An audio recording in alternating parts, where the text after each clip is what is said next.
ఓం గంగణపతే నమ ఐం సరస్వత్యై నమ దుందుర్గాయ నమ క్రీం క్రీం మహాకాళికాయ నమ శ్రీరామ జయ రామ జయ జయ రామ రామ ఓం నమ శివాయ శివాయ గురువే నమ ఓం నమో భగవతే మేధా దక్షిణామూర్తి మహ్యం మేధాం ప్రజ్ఞం ప్రయచ్చస్వ హరిమర్కట మహామర్కటాయ శ్రీరామదూతాయ నమ క్రీం మహాకాళికాయ నమ గాయత్రీ పరంలికాయ నమ మాతృభ్యో పితృభ్యో ఋషుభ్యో గురుభ్యో నమో నమ శ్రీమాత్రే నమ. యూట్యూబ్ ప్రేక్షకులందరికీ కూడా నమస్కారం అండి. నేను పాలపర్తి గురునాథ శర్మ, జ్యోతిష్యం వాస్తు సిద్ధాంతిని. మేమంతా కూడా ఈ యొక్క గ్రహాల యొక్క స్థితిగతి కలియిక వాటి ప్రభావం అంతా కూడా మేషాది ద్వాదశ రాశుల వాళ్ళకి ఎటువంటి ప్రభావం చూపిస్తున్నాయి అనేది విశ్లేషణ చేయడానికి మీకు అంతా కూడా చెప్పడం జరుగుతుంది. ప్రధానంగా ఈ రోజున చెప్పే విషయం ఏంటంటే సంపూర్ణ జాతకం విశ్లేషణ అంతా కూడా మేషాది ద్వాదశ రాశుల వాళ్ళకి ఎటువంటి ఫలితాలంతా కూడా వస్తాయి.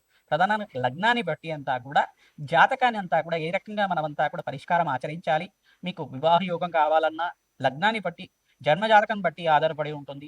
మరియు గృహయోగం కావాలన్నా, స్థిరాస్తి కావాలన్నా, భూసంపద కావాలన్నా, గృహయోగం అంతా కూడా మీకు శీఘ్రంగా సిద్ధించాలన్నా లగ్నాన్ని బట్టి చతుర్థ స్థానము, పంచమ స్థానము, సప్తమ స్థానం అంతా కూడా కేంద్రంగా చెప్పడం జరుగుతుంది. వివాహాది శుభకార్యాలు జరగాలన్నా, శీఘ్ర సంతాన యోగం కలగాలన్నా సంపూర్ణమైన రాశికి సంబంధించిన సంపూర్ణ జాతకం విశ్లేషణ అంతా కూడా చెప్పడం జరుగుతుంది. మీ జన్మ జాతకమే ప్రధానమైన జాతకంగా ఉంటుంది కదా, జాతకరీత్యా ఉన్న దోషాలకంతా కూడా పరిష్కారం ఆచరిస్తూ ఉండడం వల్ల రాజయోగ ప్రాప్తి, విపరీత రాజయోగ ప్రాప్తి రావడానికి ఆస్కారం ఉంటుంది. ప్రతినిత్యం కూడా కులదేవత ఆరాధన చేయాలి. తద్వారా మేషాది ద్వాదశ రాశుల వాళ్ళు కులదేవత ఆరాధన చేయడం వల్ల శీఘ్ర కళ్యాణ యోగ ప్రాప్తి కలగడానికి ఆస్కారం ఉంటుంది. మీ జాతకరీత్యా ఉన్న దోషాలకంతా కూడా పరిష్కారం ఆచరించడం వల్ల శీఘ్ర కళ్యాణ యోగ ప్రాప్తి రాబడుతుంది. ప్రధానంగా రాజయోగ ప్రాప్తి, విపరీత రాజయోగ ప్రాప్తి అంతా కూడా జన్మజాతకంలో గజకేసరి యోగం ఉందా, బృహస్పతి స్థానంలో ఉన్నారా, ఏ దశలో యోగకరంగా ఉంది, దశానాథుడు ఏ స్థానంలో ఉన్నారనేది కేంద్రంగా చెప్పడం జరుగుతుంది. జన్మజాతకాన్నంతా కూడా ఈ యొక్క జ్యోతి సిద్ధాంతులతో మీరంతా కూడా విశ్లేషణ చేసుకుని పరిష్కారం ఆచరించడం వల్ల మీ మనోరథాలంతా కూడా తీరడానికి, మనోవాంఛలంతా కూడా శీఘ్రంగా నెరవేరడానికి ఆస్కారం ఉంటుంది. మీ జన్మ జాతకమే ప్రధానమైన జాతకంగా ఉంటుంది కదా, జాతకరీత్యా ఉన్న దోషాలకంతా కూడా పరిష్కారం ఆచరించండి. రావి చెట్టుకి, వేప చెట్టుకు అంతా కూడా ప్రదక్షిణాలు ఆచరించడం, ఆ వృక్షరాజనికంతా కూడా ఆవునేతో దీపారాధన చేయడం మరియు ఇప్పనున్నతో దీపారాధన చేయడం వల్ల, మహాలక్ష్మి అష్టకానికి కానీ ఖడ్గమాల స్తోత్రాన్ని కానీ పఠించడం వల్ల మీకు రాజయోగ ప్రాప్తి రావడానికి ఆస్కారం ఉంటుంది. స్థిరాస్తి లాభాలంతా కూడా సిద్ధించడానికి ఆస్కారం ఉంటుంది. మణిదీపేశ్వరి వర్ణనంతా కూడా చదవడం వల్ల కూడా శీఘ్ర గృహయోగ ప్రాప్తి రావడానికి ఆస్కారం ఉంటుంది. ప్రధానంగా సంతానకారకుడైన బృహస్పతి మరియు పంచమాధిపతి యోగకరంగా ఉన్నప్పుడు శీఘ్ర సంతాన యోగం కలుగుతుంది. ప్రధానంగా కొన్ని జాతకాలకంతా కూడా ఇక్కడ అంగారకుడు బలహీనపడిన, పంచమ స్థానంలో శుక్రుడు అంగారకుడు గాని కలియుకుతో ఉన్న, రాహు గాని అంగారకుడు గాని కలియుకుతో ఉన్న ఆలస్య సంతానం కలగడానికి ఆస్కారం ఉంటుంది. పంచమాధిపతి కేంద్రంగా చెప్పడం జరుగుతుంది. వివాహ స్థానాలంతా కూడా సప్తమ స్థానంగా కేంద్రం చెప్తుంది. లగ్న చక్రవశాత్తు నవాంశ కూడా చూసుకోవాల్సి ఉంటుంది. తద్వారా మీ జాతకాన్నంతా కూడా సంపూర్ణంగా విశ్లేషణ చేసుకుని పరిష్కారం చేసుకోవడం వల్ల శీఘ్ర కళ్యాణ యోగము, గృహయోగ ప్రాప్తి, సంతాన యోగ ప్రాప్తి, ఆనందమైన జీవితం జీవించడానికి ఆస్కారం ఉంటుంది. కావున జన్మ జాతకంలో ఉండే దోషాలకంతా కూడా పరిష్కారం ఆచరించండి. లగ్నాన్ని బట్టి మీ జాతకం అంతా కూడా విశ్లేషణ చేయడం జరుగుతుంది. రాశిని బట్టి మీ జాతకం అంతా కూడా విశ్లేషణ చేయడం జరుగుతుంది. తద్వారా మీరు చెప్పే పరిష్కారం అంతా కూడా ఆచరించండి. తద్వారా రాజయోగ ప్రాప్తి, ఆనందకరమైన జీవితం జీవించడానికి జగన్మాత అనుగ్రహం వల్ల అష్టైశ్వర్య యోగాలు, రాజయోగ ప్రాప్తి కలగడానికి ఆస్కారం ఉంటుంది. శ్రీమాత్రే నమః. దత్తాత్రేయాయ నమః.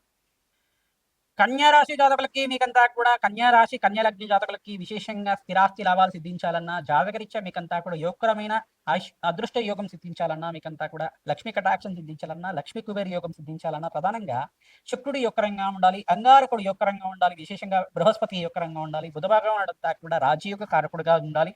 ప్రధానంగా ఈ యొక్క గ్రహస్థితి అంతా కూడా యోగకరంగా ఉన్నప్పుడు మీకంతా కూడా జాతకరీత్యా ఈ గ్రహాలన్నీ బలంగా ఉండాలి. ప్రధానంగా సూర్య భగవానుడు మరియు బుధ భగవానుడు, శుక్రుడు, బృహస్పతి యోగకరంగా ఉన్నప్పుడు విశేషమైన పుణ్యయోగాలు సిద్ధిస్తాయి. శనీశ్వరుడు అనుకూలత పెరిగినప్పుడు విశేషంగా స్థిరాస్తి లాభాలు సిద్ధించడం కానీ, ధనయోగ ప్రాప్తి, ఆకస్మికంగా ధనయోగ ప్రాప్తి సిద్ధించడం కానీ జరుగుతూ ఉంటుంది.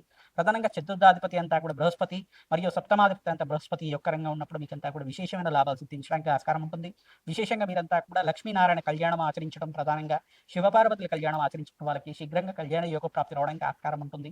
విశేషంగా ఈ సంవత్సరంలో మీకంతా కూడా కర్కాటక రాశిలో బృహస్పతి సంచారం వల్ల, అతిచారంలో సంచారం వల్ల శీఘ్ర కళ్యాణ యోగ ప్రాప్తి, ఆకస్మికంగా ధనయోగ ప్రాప్తి, స్థిరాస్తి లాభాలు సిద్ధించడం కానీ, ప్రధానంగా రియల్ ఎస్టేట్ రంగంలో మీకంతా కూడా రాణింపు ఎక్కువగా ఉంటుంది. ప్రధానంగా ఈ యొక్క వృత్తి వ్యాపార ఉద్యోగుల్లో కూడా మార్పులు జరుగుతుంటాయి. ప్రమోషన్స్ కూడా రావడానికి ఆస్కారం ఉంటుంది. ప్రధానంగా మీరంతా కూడా చూసుకుంటే ఎవరైతే గనక వ్యాపారం చేసే వాళ్ళంతా కూడా విశేషంగా మీకు బుధ భగవానుడు ఏ స్థానంలో ఉన్నారో దాన్ని బట్టి అంతా కూడా పచ్చని ఉంగరం అంతా కూడా ధరించడం, గ్రీన్ ఎమరాల్డ్ అంతా కూడా ధరించడం, చిటికిన వేలకు ధరించడం వల్ల మీకంతా కూడా వ్యాపారంలో లాభాలు సిద్ధించడం కానీ జరుగుతూ ఉంటుంది. మీ జాతకరీత్యా లగ్నాన్ని బట్టి జాతకరీత్యా మీరంతా కూడా జ్యోతి సిద్ధాంతాలంతా కూడా సంప్రదించి ఈ యొక్క ఉంగరాన్ని ధారణ చేయడం మాత్రం చేత అఖండమైన పుణ్యప్రాప్తి కలుగుతుంది. నవగ్రహాలకు ప్రీతికరంగా నవరత్నాలంతా కూడా ధరించడం మాత్రం చేత అఖండ పుణ్యప్రాప్తి లభిస్తుంది. ధనయోగ ప్రాప్తి రావడానికి ఆస్కారం ఉంటుంది. ధన ఆకర్షణ పెరగడానికి ఆస్కారం ఉంటుంది. విశేషమైన లాభం కోసం జన్మజాతకాన్ని అంతా కూడా విశ్లేషణ చేయించుకోండి. తద్వారా విశేషమైన లాభాలు సిద్ధించడానికి ఆస్కారం ఉంటుంది. బృహస్పతికి, అంగారకుడికి, బుధుడికి, శుక్రుడికి, శనీశ్వరుడికి జపము, హోమాది కార్యక్రమాలు ఆచరించుకోవడం, జాతకరీత్యా ఉన్న దోషాలకంతా కూడా పరిష్కారం చేయండి.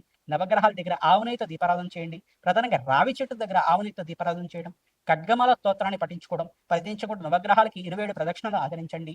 తద్వారా రాజయోగ ప్రాప్తి రావడానికి ఆస్కారం ఉంటుంది. గజకేసరి యోగం అంతా కూడా సిద్ధించబోతుంది. విశేషమైన బృహస్పతి యొక్క మహర్దశ అంతా కూడా పట్టబోతుంది. మీకంతా కూడా విశేషంగా మీరంతా కూడా ఉజ్జయిని పుణ్యక్షేత్రంలో అంతా కూడా ఈ యొక్క మహాకాళేశ్వర దేవాలయం అంతా కూడా ఉంటుంది. మహాకాళి దేవాలయం అంతా కూడా దర్శనం చేసుకోవడం, ప్రధానంగా ఉజ్జయిని మహాక్షేత్రం అంతా కూడా దర్శనం చేసుకున్న మాత్రం చేత ఆ దేవాలయంలో మీరు దర్శనం చేసుకొని మీరంతా కూడా పుణ్యయోగానంతా కూడా తీస్తారు. కర్మదోష నివారణ అవుతుంది. జన్మ జన్మాంతరమైన మహాపథకాలంతా కూడా నివారణ అవడానికి ఆస్కారం ఉంటుంది. రాజయోగ ప్రాప్తి అవడానికి ఆస్కారం ఉంటుంది. ప్రధానంగా ఉజ్జయిని పుణ్యక్షేత్రం అంతా కూడా దర్శనం చేసుకోవడానికి ప్రయత్నం చేయండి. హనుమతే శ్రీరామదూతాయ నమః. శ్రీమాత్రే నమః. దత్తాత్రేయాయ నమః.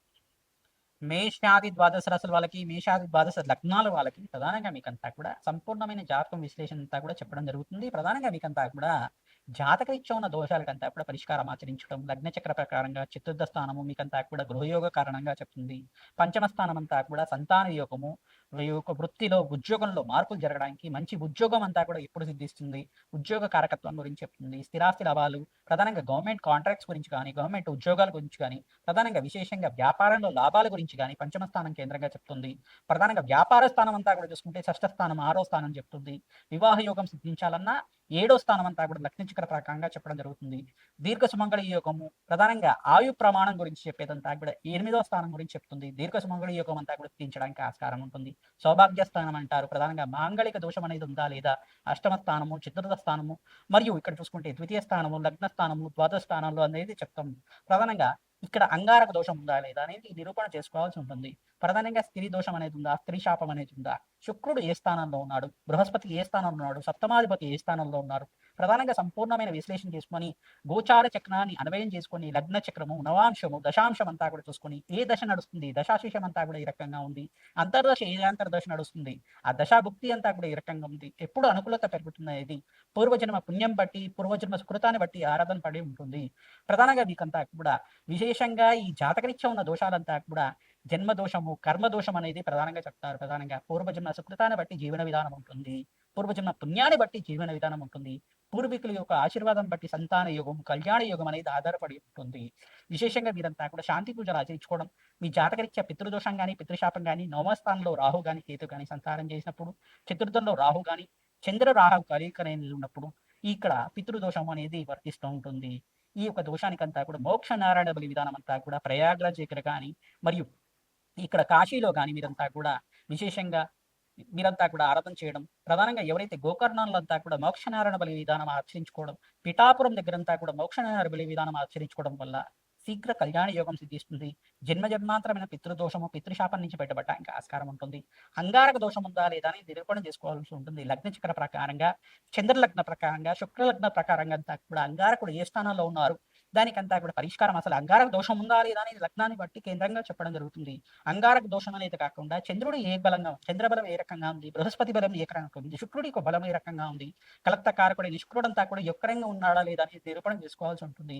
సప్తమాధిపతి ఏ స్థానంలో ఉన్నాడు, శని భగవానుడి యొక్క దృష్టి ఉందా లేదా, త్రిపాద దృష్టి ఉందా లేదా, సప్తమ స్థానం మీద ఉందా లేదా, ద్వితీయ స్థానం ఉందో, ప్రధానంగా సప్తమ స్థానం కానీ, అష్టమ స్థానం మీద కానీ, ఈ యొక్క దశమ స్థానం మీద కానీ ఈ యొక్క శనీశ్వరుడు దృష్టి అనేది ఉంటే వివాహం ఆలస్యం అవడానికి, వృత్తిలో అభివృద్ధి ఆలస్యం అవడానికి ఆస్కారం ఉంటుంది. తద్వారా మీరంతా కూడా జాతకరీత్యా ఉన్న దోషాలకంతా కూడా పరిష్కారం ఆచరించండి. వారాహిదేవి నవరాత్రుల్లో మీరంతా కూడా వారాహిదేవిని అంతా కూడా విశేషంగా సాత్వికమైన ఆరాధన చేయడం వల్ల విశేషమైన పుణ్యయోగాలు సిద్ధిస్తుంటాయి. దండనాథాయ నమః, వారాహిదేవి నమః, వార్తాళిన్యే నమః, సమయ సంగీతాయ నమః, ప్రోక్తిన్యే నమః నామాలతో ప్రతినిత్యం కూడా వారాహిదేవిని అంతా కూడా ఆరాధన చేసుకోవడం, వారాహిదేవికి విశేషంగా చిత్రపటాన్ని పెట్టుకొని విశేషంగా వీరంతా సాత్వికమైన ఆరాధన చేయడం, పువ్వు కానీ, పండ్లు కానీ, అమ్మవారికి బెల్లమ కానీ, బెల్లం పరమాన్నాన్ని కానీ నివేదన చేయడం వల్ల అఖండమైన పుణ్యప్రాప్తి లభిస్తుంది. ధనధాన్యాది సమృద్ధి కలుగుతుంది. విశేషమైన యజ్ఞ హోమాది కార్యక్రమాలు ఆచరించుకోవడం వల్ల, విశేషమైన శాంతి పూజలు ఆచరించుకోవడం వల్ల, రాజశ్యామల యజ్ఞాధికారితలు ఆచరించుకోవడం వల్ల సకల గ్రహదోష నివారణ అవుతుంది. నవగ్రహాలకి అభిషేకం చేయించడం, ఆవునేత దీపారాధన నవగ్రహాల దగ్గర ప్రతినిత్యం కూడా దీపారాధన చేయడం, రావి చెట్టు దగ్గర ఇప్పనూనెతో దీపారాధన చేయడం, ఖడ్గమాల స్తోత్రాన్ని పఠించుకోవడం, ప్రధాన శివపార్వతుల కళ్యాణం ఆచరించుకోవడం వల్ల ఎవరైతే శివపార్వతుల కళ్యాణం అంతా కూడా శ్రీశైలంలో ఆచరిస్తూ ఉంటారో, చండీ హోమాది కార్యక్రమాలు ఆచరిస్తూ ఉంటారు, విశేషమైన పుణ్య ఫలితం వల్ల శీఘ్ర కళ్యాణ యోగం కలుగుతుంది. మేషా ద్వాదశ రాశుల వాళ్ళకి కర్మదోష నివారణార్థం శాంతి పూజలు ఆచరించండి. ప్రధానంగా అన్నదానం చేయండి, గోమాత సేవ చేయండి, గోదానాన్ని చేయండి. ప్రధానంగా గోమాతనంతా కూడా దానం చేసుకోవడం మాత్రం చేత శీఘ్ర కళ్యాణ యోగ ప్రాప్తి కలుగుతుంది. ధనధాన్యాది సమృద్ధి కలుగుతుంది. పసుపుతో పరమేశ్వరుడికి అంతా కూడా అభిషేకం చేయించుకోవడం, పసుపుతోటి, గంధంతోటి, నారికేల జలంతోటి, ద్రాక్షరసంతో అభిషేకం చేయించుకోవడం వల్ల శీఘ్ర కళ్యాణ యోగ ప్రాప్తి కలగడానికి ఆస్కారం ఉంటుంది. హనుమతే శ్రీరామదూతాయ నమ నామాన్ని జపాన్ని ఆచరించుకోవడం, ఆంజనేయ స్వామి వారికి ప్రతినిత్యం కూడా సింధూర అభిషేకాది కార్యక్రమాలు ఆచరించుకోవడం వల్ల రాజ్యయోగ ప్రాప్తి కలుగుతుంది. మణిదీపేశ్వరి వర్ణనంతా కూడా ప్రతినిత్యం కూడా వినడం కానీ చదవడం కానీ చేసుకోవడం వల్ల గృహయోగ ప్రాప్తి రావడానికి ఆస్కారం ఉంటుంది. ఎవరైతే కనుక మణిదీపేశ్వరి వర్ణ ప్రతినిత్యం కూడా చదువుతూ ఉంటారో శీఘ్రంగా గృహయోగ ప్రాప్తి కలుగుతుంది. ఓం నమో భగవతి మణిదీపేశ్వర్యే నమః. ఓం నమో భగవతి మణిదీపేశ్వర్యే నమః నామాన్ని జపాన్ని ఆచరించండి. ఓం నమో భగవతి మణిదీపేశ్వర్యే నమః అనే నామాన్ని ప్రతినిత్యం కూడా జపాన్ని ఆచరించుకోవడం వల్ల విశేషమైన పుణ్యయోగము, గృహయోగ ప్రాప్తి కలుగుతుంది. విశేషమైన ధనయోగ ప్రాప్తి కలుగుతుంది. మణిదీపేశ్వరి ఆరాధన వల్ల గృహయోగ ప్రాప్తి సిద్ధించడానికి ఆస్కారం ఉంటుంది. జన్మ జాతకమే ప్రధానమైన జాతకంగా ఉంటుంది కావున జాతకరీత్యా ఉన్న దోషాలకంతా కూడా పరిష్కారం ఆచరించండి. జాతకరీత్యా యోగాలంతా కూడా పట్టబోతున్నాయి. గజకేసరి యోగం అంతా కూడా సిద్ధించబోతుంది. రాజీవ ప్రాప్తి రావడానికి ఆస్కారం ఉంటుంది. గోచార చక్రాన్ని, లగ్న చక్రాన్ని, నవాంశ చక్రాన్ని అన్ని కూడా అన్వయం చేసుకొని జాతకాన్ని విశ్లేషణ చేసుకోవాల్సి ఉంటుంది. మీదంతా కూడా జాతకాన్ని అంతా కూడా విశేషంగా మీరంతా కూడా పూర్వజన్మ పుణ్యయోగాన్ని అంతా కూడా సిద్ధించడానికి పుణ్య కార్యక్రమాలు ఆచరించండి. పుణ్యకేసరి దర్శనానంతా కూడా చేసుకోండి. ప్రధానంగా విశేషమైన పుణ్యయోగాలు సిద్ధించడానికి అష్టాదశ శక్తి పీఠాలు దర్శనం చేసుకోవడం విశేషంగా పుణ్యయోగ ప్రాప్తి రావడానికి ఆస్కారం ఉంటుంది. ధనయోగ ప్రాప్తి రావడానికి ఆస్కారం ఉంటుంది. సంతాన యోగము, శీఘ్ర కళ్యాణ యోగం సిద్ధించడానికి అందరు కూడా విశేషమైన పుణ్యయోగాలంతా కూడా సిద్ధించబోతున్నాయి. ప్రధానంగా మీరంతా కూడా ఈ యొక్క పుణ్య కార్యక్రమాలంతా కూడా ఆచరిస్తే మనోవాంఛలంతా కూడా తీరడానికి ఆస్కారం ఉంటుంది. ధర్మపరమైన కోరికలంతా కూడా తీరడానికి ఆస్కారం ఉంటుంది. ప్రత్యంగరదేవి శాంతి పూజలు ఆచరించే వాళ్ళకి శీఘ్ర మనోవాంఛలంతా కూడా తీరుతాయి. సంకల్ప సిద్ధి కలుగుతుంది. కార్య సిద్ధి కలుగుతుంది. రాజ్యయుగ ప్రాప్తి కలగడానికి ఆస్కారం ఉంటుంది. హనుమతే శ్రీరామదూతాయ నమః. ధ్రాం దత్తాత్రేయాయ నమః.